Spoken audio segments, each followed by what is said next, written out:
मोहब्बत से पेश आना चाहिए। एक इंसान के 4 बेटे थे, चारों आपस में लड़ाई करते रहते थे, चारों की आपस में जमती नहीं थी। आज के माशरे में भी यही हो रहा है, भाई की भाई से नहीं जमती है, बाप की बेटे से नहीं जमती है। उनको मालूम ही नहीं ये खून के रिश्ते हैं, इनसे मोहब्बत से पेश आना चाहिए, लड़ाई नहीं करना चाहिए। तो उस इंसान के 4 बेटे थे, आपस में लड़ाई करते रहते थे, आपस में उनकी नहीं बनती थी। तो जब उस इंसान का आखिरी वक्त हुआ, आखिरी टाइम आया, मरने के करीब वो इंसान हुआ, तो उसने चारों बेटों को बुलाया और बुला करके कहा, बेटे मेरे हाथ में 2 नोटों की गड्डियां हैं, एक में रबड़ चढ़ी हुई है, दूसरी खाली है, दूसरी में रबड़ नहीं चढ़ी है।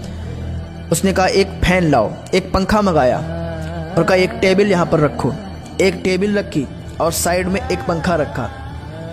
टेबल पर उसने वो नोटों की गड्डी रखी जिसमें रबड़ चढ़ी हुई नहीं थी, जो सादी गड्डी थी, जिसमें किसी तरीके से कोई बंदिश नहीं थी, किसी चीज़ से वो बंधे हुए नहीं थे, बल्कि खुले हुए थे।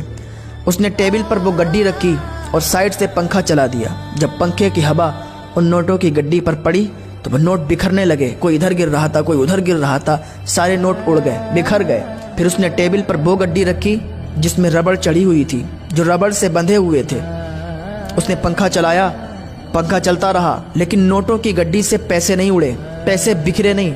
उसने अपने बेटों से कहा, बेटा अगर तुम चारों भाई इसको समझ लो तो तुम्हारी जिंदगी बन जाएगी। बेटों ने कहा, बाबा इसका क्या मतलब हुआ? तो उसके बाप ने कहा, बेटा पहली वाली गड्डी जो रबड़ से नहीं बंधी थी, थोड़ी सी हवा चलने से सारे नोट बिखर गए, लेकिन दूसरी गड्डी जो रबड़ से बंधी हुई थी, तेज हवा के चलने से भी उसके नोट नहीं बिखरे।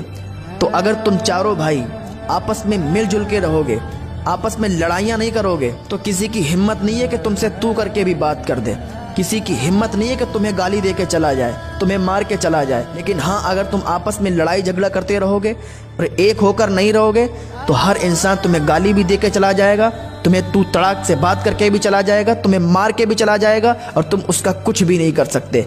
तो क्या पता चला कि भाई भाई को आपस में मिलजुल के रहना चाहिए, दोस्त दोस्त को आपस में मिलजुल के रहना चाहिए। जिन घरों में लड़ाइयाँ होती हैं उन घरों में बरकत नहीं होती है। जिन घरों में प्यार मोहब्बत से लोग रहते हैं वहाँ बरकत भी होती है, वहाँ सुकून भी होता है। प्यार मोहब्बत से रहने वाले घर आबाद होते हैं, बर्बाद नहीं होते हैं। तो आपको भी चाहिए कि अपने घर में सुकून और शांति अगर लाना चाहते हैं तो प्यार मोहब्बत से रहें।